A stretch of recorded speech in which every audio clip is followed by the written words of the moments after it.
بہت شکریہ جناب اختر عباس صاحب. چونکہ ہمارے پاس وقت محدود ہوتا ہے اور ہمارے احباب جو تشریف لاتے ہیں وہ بھی اپنی بات ان سے بھی ہم سننا چاہتے ہیں. تو ہمارے جو آج کے دیگر ساتھی جو یہاں پہ حصہ لیں گے، میں سب سے پہلے بریگیڈیئر ریٹائرڈ حامد سعید اختر صاحب سے گزارش کروں گا کہ آج کے موضوع کے حوالے سے اپنی نگارشات ہمارے سامنے پیش کریں. بسم اللہ الرحمن الرحیم. میں کافی لمبی غیر حاضری کے بعد آج یوں آیا ہوں کہ موضوع ایسا تھا کہ میرا جی چاہا میں اس پہ کچھ نہ کچھ بولوں، اور جو اچھا موضوع ہے وہ خود بخود آپ کے لیے دلچسپی کا باعث بھی بنتا ہے، اٹریکشن کا باعث بنتا ہے. تو ورنہ کچھ بیچ میں ایسے موضوعات تھے جس پہ میں نے شکوہ کیا کہ کچھ بچگانہ قسم کے موضوعات ہیں کہ بڑوں کو ادب کرو، چھوٹوں کو یہ. میں کہ ہم نے پرائمری اسکول میں پڑھ لیا تھا یار، ابھی کوئی نئی بات کرو. تو نئی بات آج ہم نے ایک سنی اور اچھی لگی. میں یوں کہوں گا کہ یہ جو آج کا موضوع ہے اس میں مجھے چھوٹے چھوٹے 2-3 کنٹراڈکشنز دکھائی دیے، تضاد دکھائی دیے. کہ پہلے ایک تو ہم کہتے ہیں کہ علم اور رہنمائی اور تخلیقی صلاحیتوں سے ہمارے نوجوان جو ہیں وہ مالا مال ہیں، اور 3 لائنیں نیچے بات کہتے ہیں کہ تعلیم کا معیار نہیں ہے، روزگار کے مواقع نہیں ہیں. تھوڑا سا تضاد بیانی ہو گئی، یا شاید وہ جو اس کی کمپوزیشن ہوئی ہے اس میں تھوڑا بہت اوپر اونچ نیچ ہو گئی. میں یہ تضاد بظاہر تضاد نہیں ذکر کر رہا، میں اس کو کسی مقصد کی وجہ سے کہہ رہا ہوں. اور آج ہی کے موضوع کو ذہن میں رکھتے ہوئے میں بات کروں گا جناب اشفاق احمد مرحوم کے حوالے سے. ذکر ہے سال 2001 کا، اور 14 اگست کا روز تھا، اور ریڈیو پاکستان کے اوپر ایک فنکشن میں مجھے بھی بلایا گیا تھا، اشفاق صاحب بھی وہاں موجود تھے. اور نوجوانوں کی اتنی بھیڑ تھی، بغیر اس کے سائلنسر کے موٹر سائیکل چلا رہے تھے کہ وہاں پہنچنا ناممکن لگ رہا تھا. بڑی مشکل سے ہم وہاں پہنچے. جب میری چھوٹی سی تقریر کرنے کی باری آئی تو میں نے کہا کہ یہ جو نوجوان ہیں یہ جذبے اور توانائی سے تو بھرے ہوئے ہیں، کچھ نہ کچھ کرنا چاہتے ہیں، لیکن جو کرنا ہے وہ کہاں پہ آ کے رکتا ہے کہ موٹر سائیکل کا سائلنسر اتار لو اور ون ویلنگ کرو اور اس کو الٹے سیدھے کرتب بازی کرو، سڑک کے اوپر اپنی جان کو خطرے میں ڈالو.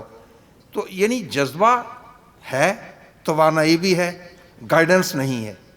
تو اگر کوئی کہتا کہ آج 14 اگست ہے اور 1 لاکھ نوجوان سڑکوں پہ نکلا ہوا ہے، موٹر سائیکل چلا رہا ہے بے مقصد، آئیے ہم آج ایک نئی بلڈنگ تعمیر کریں، ایک اینٹ ہر بندہ لے آئے، 1 روپیہ لے آئے، 10 روپے کا نوٹ لے آئے، تو ہم ایک نئی بلڈنگ تعمیر کر دیتے. یہ گائیڈنس کا کام ہے. یہ اگر کوئی کہتا تو میں کہتا کہ بڑا کام کر دکھایا اس نے. اور عین اس کے بالکل مخالف چیز جو کہی اشفاق صاحب نے، حالانکہ میں ان کے افسانوی ادب کا بہت بڑا مداح ہوں اور ان کی اور بھی بہت ساری چیزوں کو میں مداح ہوں، لیکن وہ تالیاں پٹوانے کے شوق میں بعض دفعہ بڑی بے سروپا بات کر جاتے تھے. انہوں نے کہا کہ میں آج آ رہا تھا، میں نے دیکھا موٹر سائیکل ون ویلنگ کر رہے تھے، خطرناک کرتب کر رہے تھے. تو میری بیوی نے کہا اشفاق دیکھیں یہ کتنے خطرناک حرکتیں کر رہے ہیں. میں نے کہا نا ان کو مت روکو، یہ سارے F-16 کا پائلٹ ہیں.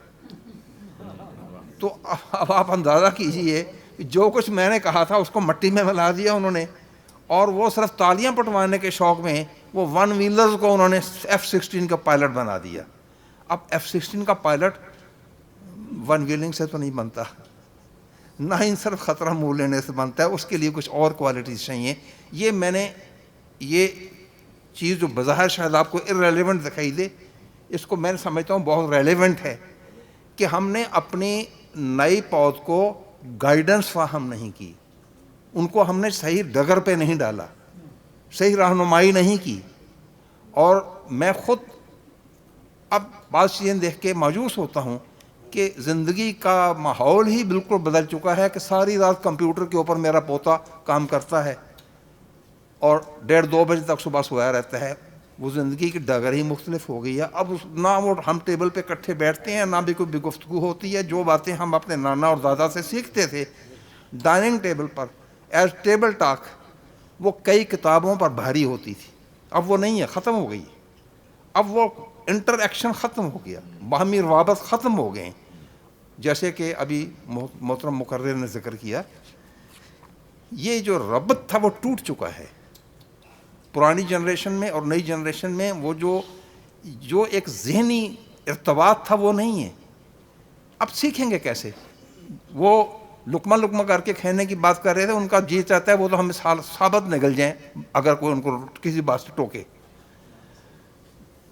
اب لمبی بات کرنے کی بجائے میں یوں ہی کہوں گا کہ یہ جو کہا گیا کہ پاکستان کی نوجوان آبادی مواقع، چیلنجز اور قومی قوت میں تبدیل کرنے کے راستے کیا ہیں، تو ان میں سے کچھ تو میں یہ عرض کروں گا کہ جیسے محترم مقرر نے فرمایا، مہمان خصوصی نے، کہ اس راستے پہ دوبارہ پلٹ جائیے جس کو ہم چھوڑ کے پیچھے آئے. وہ ہمارے جو بزرگوں کا بتایا ہوا طریقہ تھا وہی درست طریقہ تھا. ہم نے جو آج تھوڑا بہت سیکھا ہوا ہے انہی سے سیکھا تھا، کتابوں کے کتاب بینی سے سیکھا تھا، بزرگوں کے اقوال اور اعمال سے سیکھا تھا، افعال سے سیکھا تھا. وہی چیز ہمارے لیے قدم قدم پر رہنمائی فراہم کرتی آ رہی ہے آج تک. تو اس کو نظر انداز نہیں کرنا چاہیے. اور دوسرا وہی جیسے میں نے عرض کیا کہ وہ جو جذبہ اور توانائی سے نوجوان مالا مال ہیں، اس جذبے اور توانائی کو گائیڈنس فراہم کرنا میرا اور آپ کا کام ہے، کیونکہ ان کے پاس وہ نہیں ہے جو ہمارے پاس تھا. ہم نے وہ جو تجربہ سیکھا عمر میں 60 70 80 سال، وہ اس راستے پر ابھی گامزن ہوئے ہیں.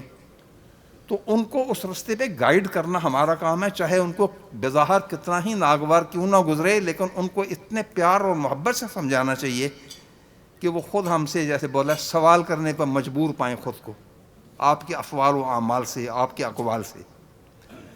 تو میں تو یہی کہوں گا کہ کچھ چیزیں ہم اوورال کہہ دیتے ہیں، گورنمنٹ کے سطح پہ تو ہر چیز ہے ہی، وہ تو حکومتی سرپرستی چاہیے ان چیزوں کے لیے، بالکل چاہیے. لیکن گھر کے اندر سے ہم بزرگوں کی سرپرستی نوجوان قوم کو، نوجوان افراد کو، نئی نسل کو وہ فراہم کی جانی چاہیے. اور اسی سے ان کا جو جذبے ہیں ان کو صحیح موڑ، صحیح رخ پہ لایا جا سکتا ہے. اس کو کنسٹرکٹیو بنایا جائے، اس کو بامقصد بنایا جائے، تعمیری بنا دیا جائے. میرے خیال میں نے بہت ٹائم لے لیا. میں آپ کا شکر گزار ہوں کہ آپ نے اتنے حوصلے سے میری بات سنی. شکریہ.